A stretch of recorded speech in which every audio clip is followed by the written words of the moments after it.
words from St. Paul, I'm reminded about my trip this summer I took to visit my godson just before his first birthday. As the little brother of a 3-year-old sister, he's doing his very best to keep up, but he's still falling behind because he's crawling.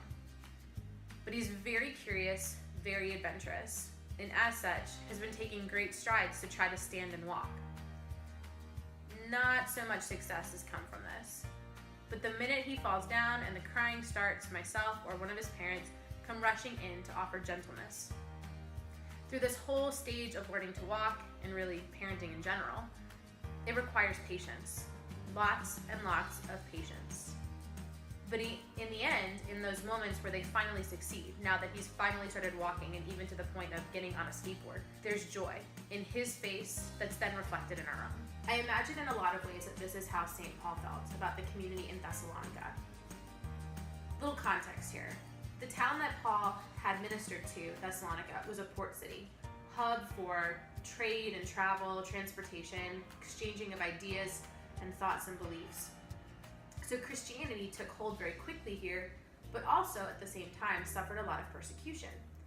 That's what's going on as Paul is writing this letter to these people. He's trying to give them words of encouragement. Just keep on, you've got it, you can do it. So Paul says to the people in Thessalonica, he reminds them about how he and his companions came to them. They came to share not just the good news of the Lord, but their very selves. They entered into community with these people. They shared their life, they shared their day together. They were there amongst them in gentleness and in patience, and they celebrated the joys of them having received the good news. In Greek, there's this word that Paul uses over and over throughout his writings, and the word is aleilon. It means with one another. An example of this from Ephesians 4:2 says that with all humility and gentleness, with patience, bearing aleilon, bearing with one another through love, you can endure suffering and hardships. The beauty of this word aleilon, this idea of being with one another, accentuates the call to live in community, and not just a community that gathers together on a Sunday, but gathers and does life together with one another, aleilon. Paul's letters are filled with descriptions of what authentic Christian communities look like. Another example he shares in his letter to the Colossians, saying, "Put on then as God's chosen ones, holy and beloved, heartfelt compassion, kindness, humility, gentleness, and patience, bearing aleilon with one another, and forgiving one another, as the Lord has forgiven you. And over all of these put on love, and be thankful, having gratitude in your hearts." We frequently see these 3 fruits tied together: gentleness, patience, and joy, especially when we talk about doing life as a community, doing life aleilon, right? Because it requires us to speak truth in gentleness, to be patient with one another, and then to rejoice with one another. Gentleness is made perfect in patience and comes to its full fruition when expressed in joy.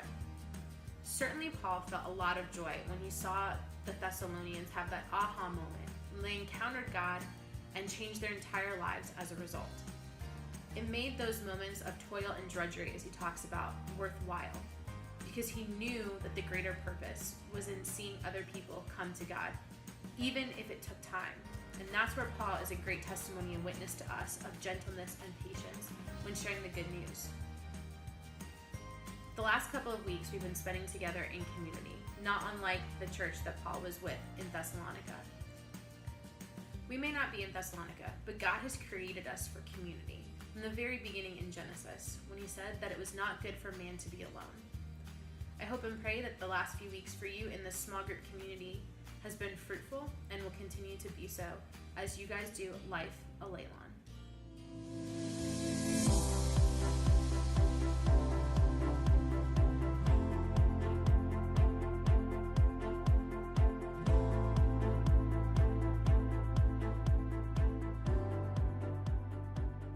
So patience is not exactly what you would refer to as a strong suit of mine.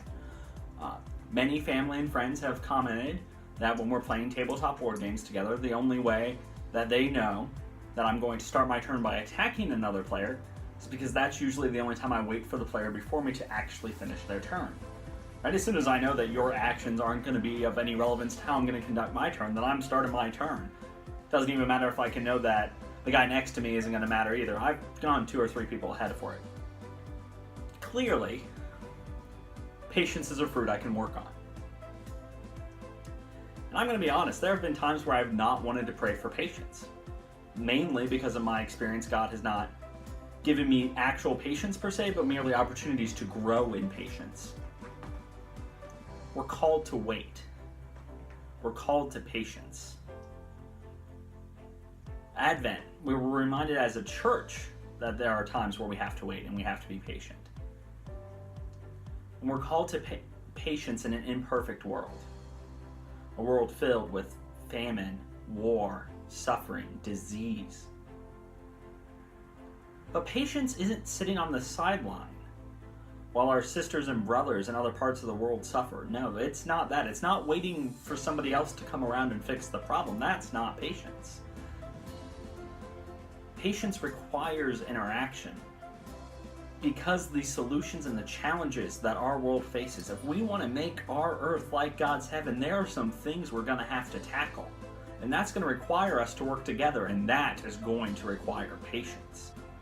And this is where gentleness comes in, because we have to solve these struggles, these problems that we're faced with to make our earth like God's heaven in the context of dialogue and interaction. And gentleness will come in here as well, right? When Jesus says, turn the other cheek or go for 2 miles, he's not telling his disciples to be a doormat, because that's not what gentleness is. Gentleness is acting in a way where we respect the experience and the baggage that everybody carries along with them.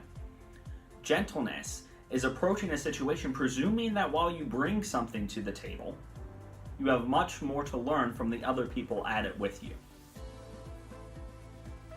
And so it almost seems as if joy is in opposition to patience and gentleness. We think of joy as this rambunctious thing. We think of joy as the Gatorade cooler being dumped on the coach by his players after a victory. We think of joy as putting on the green jacket at the Masters. We think of joy as cutting down the nets after winning the conference title. But that's not what joy is, at least not in our Christian context. In the Christian context, the fullness of joy is something like the fullness of all things that we'll realize in heaven. But we can experience joy here on earth. Joy is our response to being in relationship with the community and with the Trinity. In Galatians 5, Paul says what the fruit of the Spirit is. And his next line, though, is not, and God will always provide sunshine, unicorn, rainbows, and delicious desserts. There are things that happen. We all have challenges and struggles that we face. Are we only called to joy in the good times? No, we're called to joy always. Just like we're always called to every fruit of the Spirit. So how do we do that? How do we do that when the real messiness, when those dark, deep valleys that we can be in happen? We remember those relationships that we're in. We remember that we're still in relationship with the Trinity, that we're still in relationship with the community. And we can do that by being grateful. Our gratefulness for our relationships, our gratefulness for creation can point us back to our Creator and can point us back to the community that we're still in relationship with.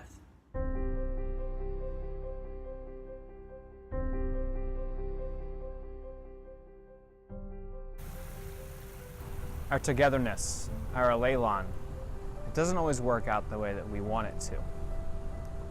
When Bess and I had our first, Ignatius, we didn't get to bring him home from the hospital as soon as we wanted to. Bess had 23 hours of hard labor and sacrifice. And during that time, she was exhausted. We had Ignatius, he was born, but she didn't get to have the picturesque holding him and spending that time with him. She had to immediately give him over to the nurses who whisked him away to the NICU. I went with him. leaving Bess in her room alone to rest. Standing in the NICU room as nurses bustled around him and took care of this newborn, I felt useless. When I finally returned to Bess, it felt wrong not bringing Iggy with me, but the nurses wanted to keep him because they wanted to make sure everything was okay. As Bess recovered and as we got past that initial scare, we thought, great, we're going to take him home. And then they said no. They said Iggy had low sodium levels, which didn't seem like a big deal to me, but it's something they need to monitor. Bess's stay at the hospital, though, ended. And so we had to choose, do we leave Iggy here in the NICU, or do we try to find a way to stay? We chose to stay. They have little mommy rooms, which are essentially a closet with a cot in it. And that is where Bess lived for a week out of a suitcase, as people brought us meals.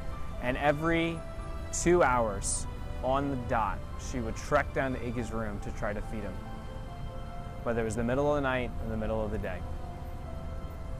At some point, though, I had to return to the real world because we had not left Miami Valley Hospital except to go to Brown Street to get some food occasionally. So I went to my car by myself.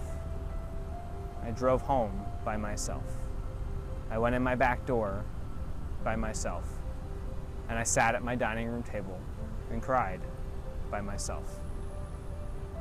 But in that sadness, in those tears, I felt a sense of peace. God gently worked on me through that sadness to remind me that Iggy ultimately does not belong to me, but is ultimately the Lord's.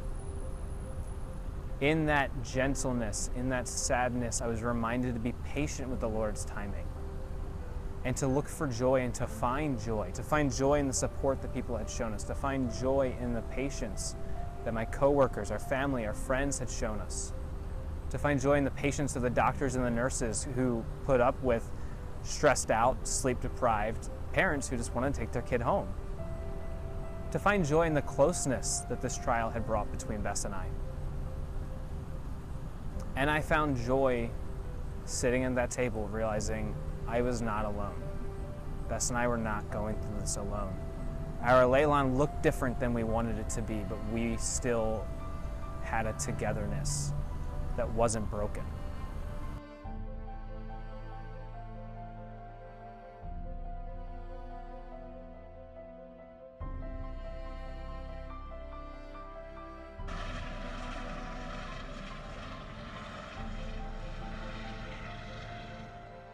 As you look back on this week, take a second to think about gentleness. Where has the Lord been working on you gently? Is there a time that you acted on or missed an opportunity to be gentle with another? Is there an area where you could grow in patience? Do you need to be more patient with the Lord's timing? Is there an interaction that you had where patience would have gone a long way? Is there an area where you could have greater joy? Is it easy for you to take joy at other people's success? Is there an area where maybe you could recognize joy even when it's not attached to happiness? We'll continue to pray for you this week as we have been the past weeks, and please continue to pray for us.